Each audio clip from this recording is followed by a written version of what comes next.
Bienvenidos al capítulo extraordinario de Santiago del Instituto Canario de Estudios Históricos Rey Fernando Guanarteme. Desde hace décadas, gracias, señor cronista. Creo que sí. ¿Me oyen? Muchas gracias, muchas gracias. Gracias, señor vicepresidente. Pues les decía que desde hace décadas celebramos en esta real ciudad, en las casas consistoriales, y desde hace muchos años en este maravilloso teatro consistorial que en su primer momento fue conocido como Teatro Andamana. Celebramos este capítulo y nos sentimos enormemente felices de reunirnos de nuevo con todos ustedes, porque a lo largo de estos años el instituto, que desde sus primeros momentos estaba íntimamente ligado a esta real ciudad, recuerden que entre los primeros promotores estaban el general Ignacio Díaz de Aguilar y Elízaga, muy vinculado a esta tierra, y el profesor universitario Celso Martín de Guzmán, al que recordamos continuamente, no solo en esta ciudad, sino en todo el archipiélago. Y a lo largo de estos años el instituto ha ido afianzando y estrechando su relación y su vinculación no solo con las instituciones de esta ciudad, sino también con la sociedad de Galdar, de lo que nos sentimos muy orgullosos. Tiene la palabra el secretario del instituto. Un año más venimos con entusiasmo a la cita anual del capítulo extraordinario de Santiago para recordar y mantener viva la legendaria figura de nuestro don Fernando Guanarteme, el gran canario que con exquisita inteligencia, sentido común y una visión extraordinaria trazó la trayectoria y el futuro de nuestra supervivencia e idiosincrasia.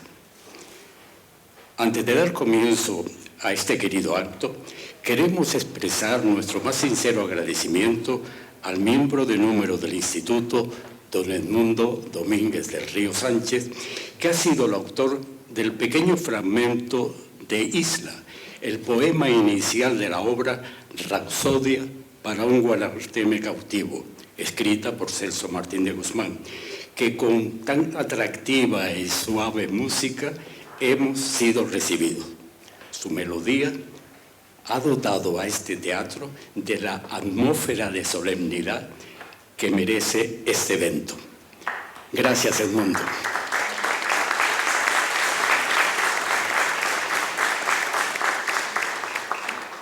Otra vez, gracias, Edmundo, por engrandecer el espacio con tu arte, preparar nuestro espíritu para que el acto que nos ha convocado. Esperemos tener ocasión de poder disfrutar de la obra completa próximamente. Como acto digno de reseñar y después de varios años en silencio editorial, tenemos la inmensa satisfacción de que por fin haya visto la luz el 7º tomo de nuestra tradicional revista. No había sido un adiós definitivo, sino que por circunstancias la colección había quedado paralizada. Tras el largo paréntesis, ha resurgido. Se ha recuperado este espacio con más fuerza que nunca. Este nuevo número abre las puertas a nuevos retos. Se ha preparado con la misma ilusión de siempre, con la sabiduría de los nuevos redactores, con contenidos novedosos y exclusivos. Este resurgir quiere demostrar una vez más la perseverancia de nuestro instituto, que sigue manteniendo viva la llama a través de los 45 años transcurridos que llegamos a este consistorio de la mano, como antes dijo nuestro presidente, del siempre recordado don Ignacio Díaz de Aguilar y Elízaga y Celso Martín de Guzmán. A la entrada tenemos varios ejemplares de la revista para los que quieran adquirirla. Sin ánimo exhaustivo, queremos mencionar otras iniciativas culturales protagonizadas por miembros de nuestro instituto a lo largo de este último año, como nuestra participación en los encuentros de genealogía Gran Canaria, la transcripción realizada por nuestro vicepresidente Fernando Bruquetas de Castro del libro primero de genealogía de la Inquisición de Canarias, la nueva monografía titulada Mitra, un dios de Oriente a Occidente, del profesor universitario y miembro del Consejo de Redacción de nuestra revista, Israel Campos Méndez. La publicación de un libro, Las Cumbres de Guayadeque, toponimia e historia familiar, de los historiadores y también miembros del Instituto, Faneque Hernández Bautista y Fernando José Bolaños Artiles, así como la intervención de varios miembros en el acto de conferencias en el seminario Los Martínez de Escobar, una familia ilustrada, que a lo largo de varios meses se celebró en la Real Sociedad Económica de Amigos del País. Termino comentando que en la última Junta de Gobierno se acordó por unanimidad dar el ingreso correspondiente en nuestro instituto, como miembros de número, a varias personas muy vinculadas con nuestra historia. Con gran satisfacción, luego se entregarán los títulos correspondientes a don José Vidal Bolaño Betancor, a doña Magdala Oshanahan Socorro, a don Carmelo Jesús Santiago Casañas, a don Pablo Sper Chain Ojeda, a don Javier Gil Pérez, a don Marco Fernández de Betancourt y a doña Luz Marina Medina Mejía. Y nada más, muchísimas gracias. Señoras y señores, es una gran satisfacción, un año más, como ya comentaba el secretario, este acto pues lleva más de 4 décadas celebrándose, y sobre todo en esta tarde que es de enorme importancia para nuestra ciudad, y por eso el señor alcalde no ha podido venir, porque conmemoramos el centenario de la consagración del Templo Santuario de Santiago de los Caballeros, también con la consagración del nuevo altar con el señor obispo auxiliar. Para mí es una gran alegría y satisfacción, pues como años anteriores, tener este privilegio como cronista oficial de esta Real Ciudad de Galdar, pues presentar al conferenciante. En este caso, él ocupará la cátedra en esta tarde el doctor don Antonio Becerra Bolaños, doctor en Filología, profesor titular de Literatura Española de nuestra Universidad de Las Palmas de Gran Canaria, a la que todavía pertenezco en excedencia, y con una trayectoria de la que voy a hacer un resumen. Docente en universidades de Asia e Iberoamérica y de la Escuela de Actores de Canarias, ha coordinado en colaboración estudios sobre autores canarios, como el clásico Antonio de Viana, don Agustín Espinosa y Mercedes Pinto. Ha editado antologías sobre Gaciliano Afonso, María Rosa Alonso, Arturo Macanti y Pedro Lescano, y la poesía completa de Fernando González en el año 2021. Ha sido redactor de la Historia Contemporánea de Canarias 2011 y participado en libros sobre Cervantes y también sobre el cervantinismo, estudios transatlánticos, canon y pensamiento sobre traducción. Es guionista y documentalista con Alexis Ravelo, fue creador del espacio cultural Metasombras en Las Palmas de Gran Canaria. Junto con Alberto Hernández, es autor de la novela gráfica 1892, editada en 2021. Ha publicado, entre otros, La sonrisa de Ciprina, El erotismo en la poesía canaria moderna, 2010, La conformación de un canon, Graciliano Afonso, Premio de Investigación Viera y Clavijo, 2010, Principio de Lectoescritura, 2015, con Naira Pérez, La constancia de la escritura, 2015, y El chismógrafo, 2022, con Israel Campos. Esta tarde va a tratar un tema que seguro que nos va a interesar a todos, que es el siguiente: de Galdar a París, la discreta y afortunada andamana. Muchas gracias, buenas tardes. En primer lugar, quiero agradecer que se me haya dado la oportunidad de participar en este acto, en un lugar donde tengo raíces y vínculos, y hacerlo con un tema que me apasiona y por el que vale la pena investigar. Hace un año aproximadamente, a pocos metros de este escenario, estábamos reunidos Juan, Miguel, Fernando, Israel y quien les habla, momentos antes de que se iniciara el acto solemne del instituto. Como nos gusta pegar la hebra, y a propósito del archivo de los Martínez de Escobar, conversábamos sobre una novela que Bartolomé Martínez de Escobar había escrito sobre Andamana. Inmediatamente Juan me puso sobre la pista de un opúsculo sobre la reina Guanche, publicado en Nueva York, en el que se señalaba como egregia antepasada de Eugenia de Montijo.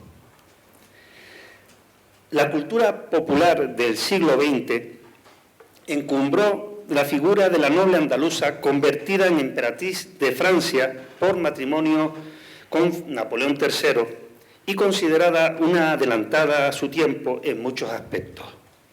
En la voz de Concha Piquer, la copla de Rafael León, dedicada a su figura, resonó en las radios de la España de la posguerra y varias películas dieron testimonio de la fascinación que despertaba, en palabras de Fernando Díaz Plaja, una mujer elegante más que bella y dotada de una fuerte personalidad, segura de sí misma por nacimiento y posición social ya antes de llegar al trono, inteligente, tremendamente familiar, apasionada en amor como en política, amable con todos y especialmente bondadosa con los necesitados, trabajadora y responsable.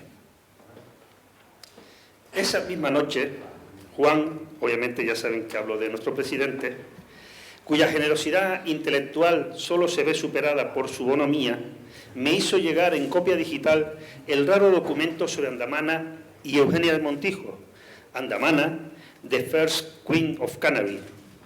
Pero antes de hablar del texto del comodoro Whiting o Writing para Néstor Álamo, que en esto de los nombres pasa lo mismo que en el Quijote, como tendremos la oportunidad de ver, habría que comprender cómo se produjo esa obra, que no llegó a ser traducida en su tiempo, pero sí conocida en las islas y en España al poco de su publicación en 1875.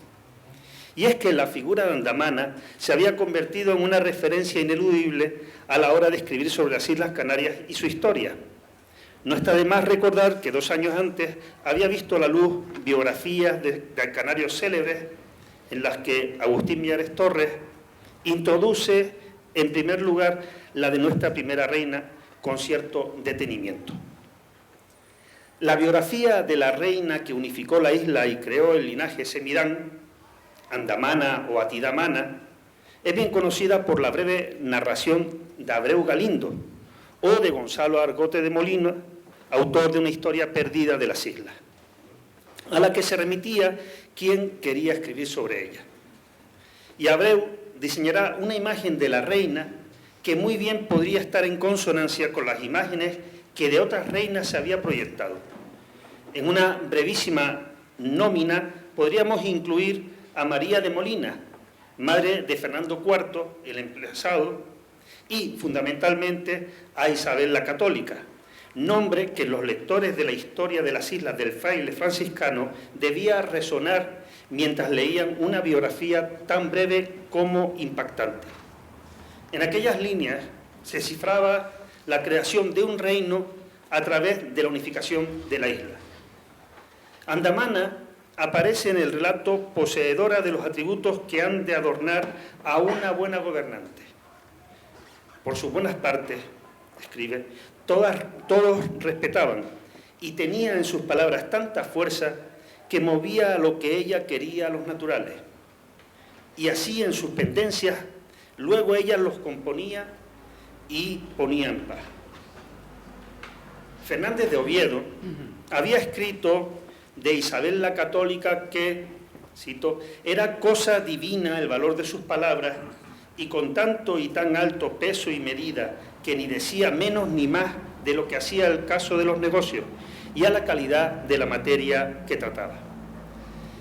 El problema de Atidamana fue que con el paso de los años no se curaron de hacer lo que la doncella les persuadía, puesto que los canarios eran enemigos que las mujeres se entremetiesen en negocios varoniles.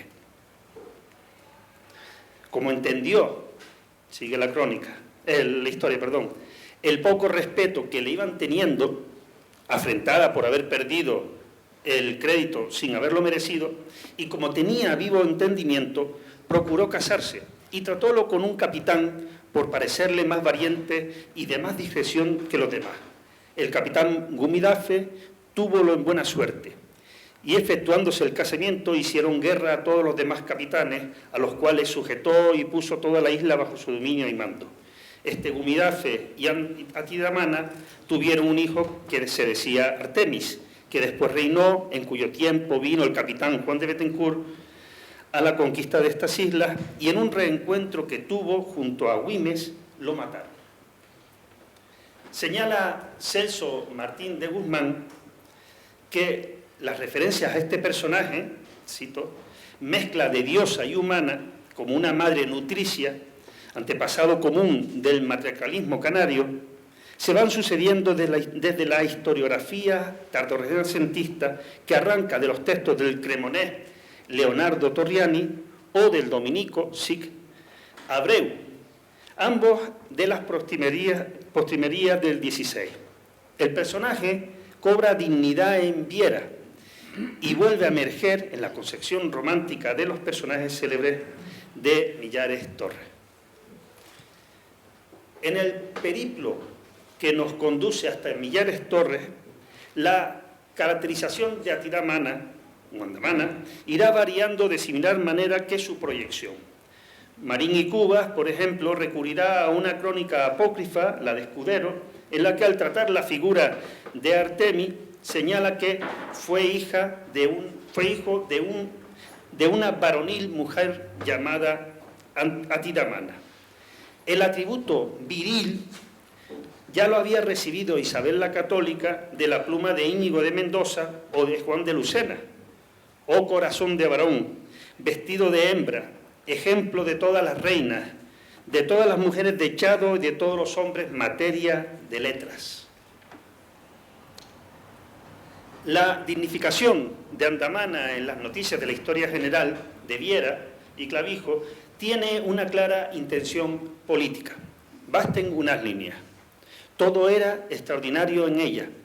La elocuencia, la buena persona, los modales y especialmente el talento para los negocios políticos la habían hecho el oráculo de los pueblos. De modo que ni guerras, ni paz, ni premios, ni castigos se resolvían sin el dictamen de Andamana. La historiografía ilustrada se alimenta de textos que sirven para documentar los hechos del pasado, planteando además la necesidad de proyectar sobre los documentos una mirada crítica que permita discernir lo verdadero de lo falso, la mentira y el error. Y por otro lado, que contribuya a formar mejores ciudadanos, ofreciendo buenos ejemplos. De esta forma, adquiere un carácter claramente político, como hemos señalado. A todo esto se une en el siglo XIX, con la llegada del romanticismo, una corriente medievalista que considera aquellos tiempos como el origen de la propia contemporaneidad y que trata de rescatar los textos de aquella época. En el caso de Canarias, ante la ausencia de un pasado medieval al uso, la búsqueda del espíritu nacional se encuentra vinculada con el pasado prehispánico, en el cual se pueden observar de manera similar al ejemplo americano muestras de su grandeza a partir de las figuras más relevantes de su historia. En ello, el desarrollo de las ficciones históricas a partir de Walter Scott tendrá una importancia crucial. A ese modelo se suscribirán diversos autores como Graciliano Afonso, José Plácido Sansón o Bartolomé Martínez de Escobar, quien escribe una novela histórica hasta la fecha inédita, Andamana o Gumidafe o La conquista de Gran Canaria. La obra del patriarca de los Martínez de Escobar trata desde el eje romántico la historia de la isla a partir de la heroína de su unificación política. Con esta obra se responde a lo que ya Afonso había planteado en El juicio de Dios o La reina Ica, articular una leyenda en torno a un suceso histórico a través del cual la juventud canaria pudiera sentirse orgullosa y tener un ejemplo de conducta. Andamana o Gumidafe o La conquista de Gran Canaria, escrito en 1841, se inscribe en la corriente neovillanista o mejor, antirrejonista de su tiempo. En el prólogo, su autor se lamenta: Desgraciados los conquistadores, si hubiesen poseído los habitantes armas con que defender sus cabañas y su libertad. Andamana es aquí un oráculo que, preocupada por la suerte de su pueblo, ha decidido casarse con Gumidafe para poder gobernar y solucionar los problemas de su patria. Yo creí que la sed inextinguible de amor común diera a todo mi pueblo el mérito virtuoso que la ley aconseja. No desprecié la juventud que ardiente buscaba mi amistad, porque creía que consagrada a mi patria tenía el timbre más poderoso que pudiese ensalzar mi rango a la solicitud de mi consejo, en la paz y en la guerra. Y si mi brazo tierno y débil pudiese acometer, hubiera osado emprender con vosotros el arrojo y ganaros una victoria y mil, dice la joven en el momento de su boda. Los diversos textos sobre ella que aparecen por estos años tienen una intención divulgadora. Manuel Osuna y Saviñón, en 1844, publica un resumen geográfico en el que señala cómo una mujer llamada Andamana, tras casarse con Gumidafe, jefe del cantón de Gáldar y valiente guerrero, redujo su obediencia a todos los demás cantones, formando un imperio monárquico. Por su parte, José María Bremón, autor del Bosquejo histórico y descriptivo de las Islas Canarias, publicado en 1847, en un bosquejo del bosquejo, ha aparecido en la revista literaria del Español, caracteriza a Andamana como una mujer extraordinaria por su talento y hermosura, que al encabezar una revolución contraria a la que se verificó en Tenerife, cambió el aspecto político de la isla de Canarias. Escribe. En 1847, desde las páginas de la Aurora, José Desiré Dubourg introduce en su biografía de Doramas unas líneas sobre la astuta heroína que consiguió, escribe, que fuera reconocido Gumidafe por único soberano de la isla. En su viaje dramático alrededor del mundo, de 1864, Adolfo Juaristi cuenta la historia de Andamana siguiendo las líneas de Abreu. Tan audaz como astuta, se suponía inspirada por el cielo, y el pueblo que la consultaba como un oráculo tenía fe en sus predicciones. Decidía a su antojo de la paz y de la guerra, y todos los juicios se sometían a su aprobación. Junto con Gumidafe, sometió todas las tribus de la isla a su obediencia y reemplazó la oligarquía con el gobierno de uno solo.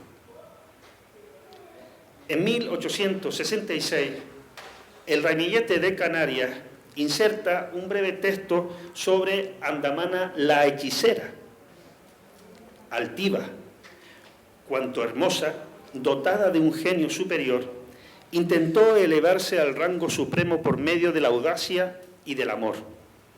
Desde muy joven hizo creer a sus padres que un espíritu le había predicho altos destinos y que estaba inspirada por el cielo. Poco a poco creció su fama entre aquellas tribus ignorantes y supersticiosas, y bien pronto conoció a Andamana, que ejercía un poder sin límites sobre el pueblo. Como pueden observar, la figura está presentada como una manipuladora, una suerte de Lady Macbeth Manontropo.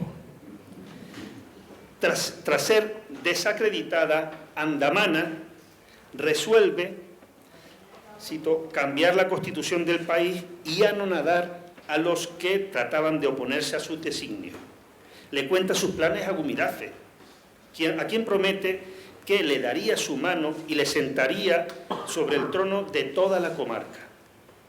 Esta revolución, escribe, se efectuó casi sin efusión de sangre y concitó en su corte de Gáldar la flor de los guerreros y aún a los ancianos que veían en el reinado de aquella hermosa pareja una prenda segura de tranquilidad interior y mayor fuerza en la unión de todos para rechazar las correrías que los extranjeros pudieran intentar contra el país. Llegamos a Millares Torres. Su biografía de autores célebres se inicia con Andamana, joven de rara hermosura, de singular talento y de grandes virtudes, entre ellas la sensatez, la cordura y el buen juicio. Nadie dudaba, escribe Millares, que estuviese inspirada por la divinidad. Ella misma fomentaba esta creencia con su conducta reservada, su lenguaje sibilítico y sus frecuentes éxtasis durante los cuales pretendía estar en comunicación con los espíritus. Se trata de una figura interesante y dramática, digna de colocarse junto a las más célebres que en las tradiciones americanas nos conservan las viejas crónicas españolas. Y más adelante, llevó a cabo una importante revolución social que, sentencia el historiador, supuso la sustitución del régimen feudal y arbitrario en una sola monarquía, ejerciendo el poder con cierto número de consejeros o guaires. Y aquí es cuando nuestra reina da un doble salto, a Nueva York y a París. Lo hace gracias a un comodoro estadounidense, William P. Whiting, quien, a partir de la traducción de la historia de Abreu Galindo por George Glass, publicada en Londres en 1764, traza unos apuntes genealógicos que la vinculan con la emperatriz de Francia, Eugenia de Montijo, cuyo reinado había finalizado en 1871. Al poco de publicarse, se reseñará este libro del Comodoro, que se traduce Andamana, primera reina de Canarias, antepasada de la última emperatriz de los franceses, y su notable y afortunado golpe de Estado. El Comodoro, se dice en la reseña, quiere seguir la senda que iniciaron otros autores angloamericanos como Prescott, Figna,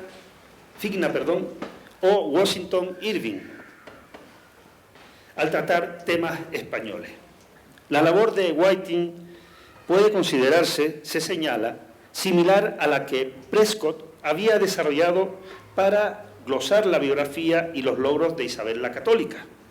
Si bien, dice, el Comodoro Whiting ha necesitado pocas páginas para hacer conocer y admirar a la reina andamana, que es, a su vez, la figura más notable de la de Canarias.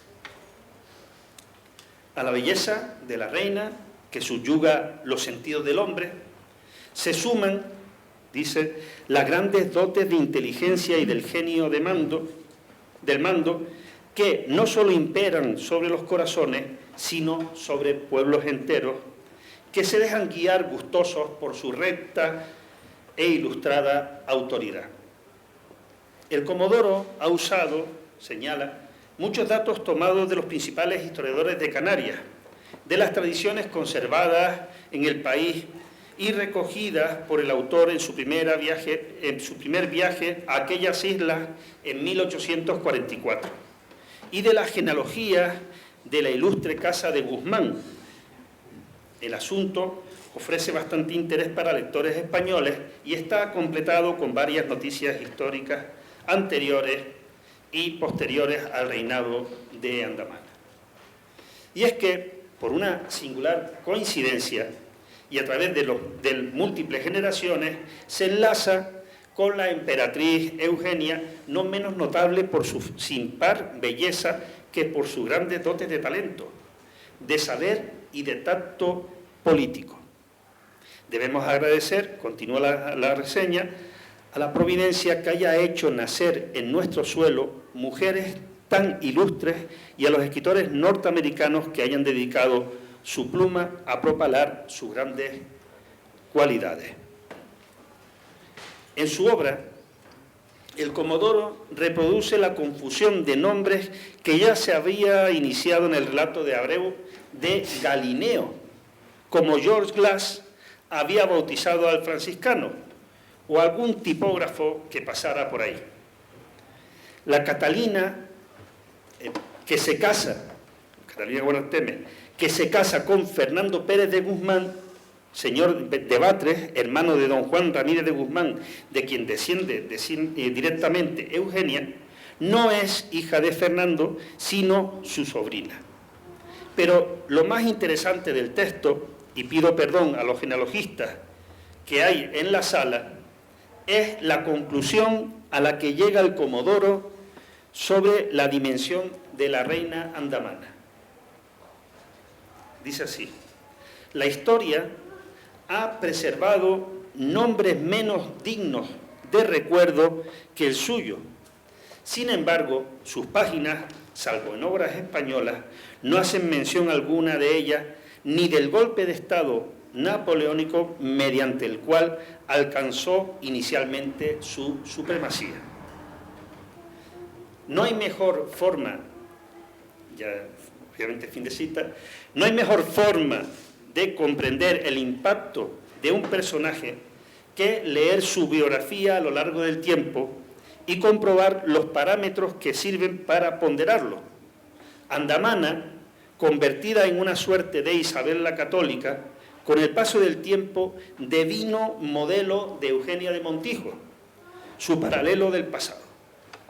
Andamana y Eugenia de Montijo, la discreta y afortunada Andamana, noble de Galdar, acabó en París siendo, por un tiempo, emperatriz de Francia.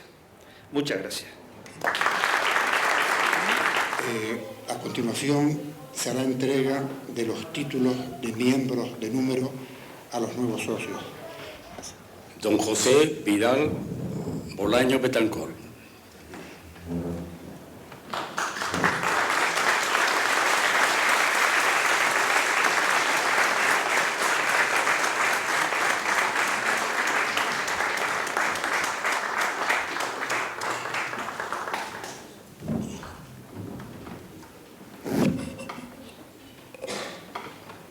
Doña Magdala Oceanahan Socorro.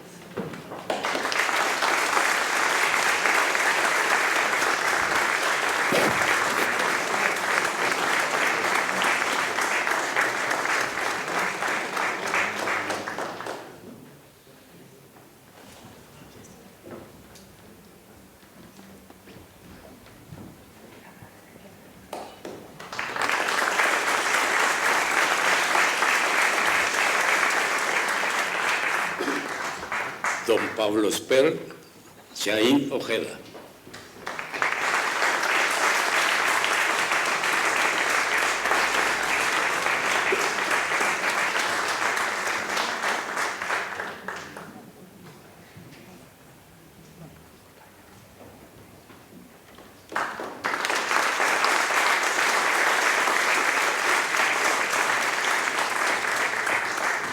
Don Javier Gil Pérez.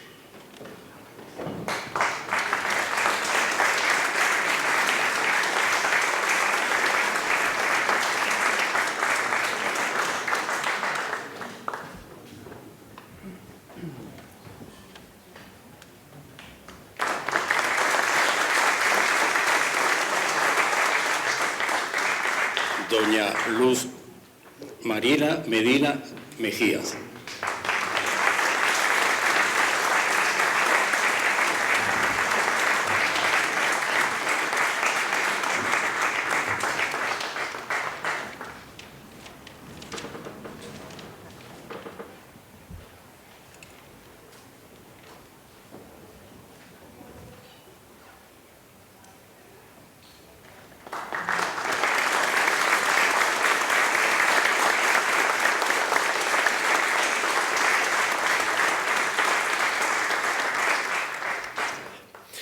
En primer lugar, quiero darles la bienvenida a este teatro consistorial de la Real Ciudad de Galdar, a nuestros invitados y mostrarles mi más sincero agradecimiento un año más por su participación en este capítulo extraordinario del Instituto Canario de Estudios Históricos Rey Fernando Buenarteme, que sin duda es una de las citas más destacadas cada año y desde hace 45 de la programación de nuestras fiestas mayores de Santiago.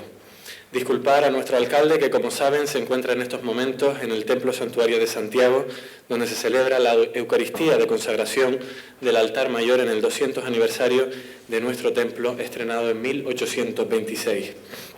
Quiero también felicitar y agradecer a don Antonio Becerra Bolaños por su extraordinaria intervención de esta tarde. Con esta lectura histórica nos ha acercado a la figura de Andamana, una de las mujeres más relevantes y fascinantes de nuestro pasado aborigen, cuya historia se mueve entre la realidad y la leyenda y que ocupa un lugar fundamental en los orígenes de esta ciudad y de la isla de Gran Canaria. Su conferencia nos ha permitido conocer cómo diferentes autores e historiadores interpretaron y representaron a esta reina a lo largo de los siglos, ofreciéndonos una visión más amplia no solo de su figura, sino también de los valores, ideales y contextos históricos de cada época. Muchas gracias por esta valiosa aportación al conocimiento de nuestra historia. Por supuesto, felicitar también a los nuevos miembros que se incorporan hoy al Instituto. Es una gran alegría que se sigan sumando personas comprometidas con la investigación y con la divulgación histórica a esta magnífica institución que continúa enriqueciendo el patrimonio intelectual de nuestra tierra. En Galdar saben que siempre tendrán su mejor aliado. Aquí saben que demostramos continuamente el respeto por nuestro pasado, el orgullo por haber sido primera capital de Gran Canaria y por contar con personajes históricos trascendentales para nuestra isla y para Canarias, como fueron Fernando Buonarteme, la Guayarmina o la propia Andamana. Por ello, seguimos trabajando para proteger, divulgar y poner en valor nuestro extraordinario patrimonio histórico. Y lo hacemos con hechos, no solo con palabras. Sin ir más lejos, este martes hemos culminado la rehabilitación de las casas consistoriales, este conjunto histórico declarado bien de interés cultural que hemos recuperado con una profunda remodelación en los últimos 20 años, tras haber estado casi en ruinas.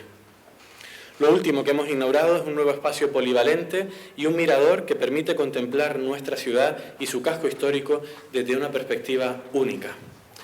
También hace unos meses inauguramos el Centro de Interpretación de La Guancha, una deuda histórica y un espacio destinado a divulgar y proteger uno de los yacimientos arqueológicos más importantes de Canarias, el primero en ser declarado Monumento Histórico Nacional en 1949. A estas actuaciones se sumarán próximamente la apertura del Centro de Interpretación de Barranco Hondo, centrado en el hábitat troglodita, un nuevo recurso que nos va a permitir seguir ampliando nuestra oferta cultural y patrimonial dentro de Risco Caído y los espacios sagrados de montaña de Gran Canaria, ya declarados Patrimonio Mundial de la UNESCO desde el 7 de julio de 2019. Y trabajamos para devolver todo su esplendor a los techos del Templo Santuario de Santiago de los Caballeros de Galdar. Todo ello de la mano siempre del Cabildo de Gran Canaria, que nos aporta una financiación indispensable, sin la que no sería posible mantener y realzar nuestro patrimonio histórico y cultural. Además, estamos preparando una ambiciosa programación porque quedan menos de 6 meses para comenzar el próximo año Santo Jacobeo 2027. Una celebración que volverá a proyectar a nuestra ciudad como uno de los grandes referentes culturales y espirituales del archipiélago, la segunda sede jacobea del mundo y la única fuera del continente europeo. Prueba de ello es la reciente presentación de la nueva imagen corporativa de Galdar Jacobeo 27 o la visita institucional que en estos días principales de Santiago recibimos en nuestra ciudad de la Mancomunidad de Municipios del Camino de Santiago francés en Galicia y con los que vamos a estrechar lazos y trabajar en conjunto para promocionar la tradición jacobea de nuestra ciudad. Ellos también acaban de conocer esta misma tarde la figura de nuestro rey Fernando Buonarteme en su casa, la Cueva Pintada, a donde les hemos acompañado a la visita hace pocos minutos. En Galdar respetamos y defendemos nuestro legado y por ello nos sentimos profundamente orgullosos de acoger en nuestras fiestas mayores de Santiago a una institución que representa la defensa a ultranza de nuestra identidad canaria, los valores de nuestro patrimonio y de quienes conformaron la historia de nuestra tierra. Ustedes han logrado, con la labor de su institución, seguir manteniendo viva su memoria y engrandeciendo la dimensión de una figura como la de nuestro último rey canario. Muchas gracias por su apoyo y por el valioso interés que siguen manteniendo año tras año en esta ciudad. Les invito a continuación para finalizar a la ofrenda floral que tendrá lugar ante su imagen en la Plaza de los Heredamientos. Gracias a todos por su atención y muy buenas tardes.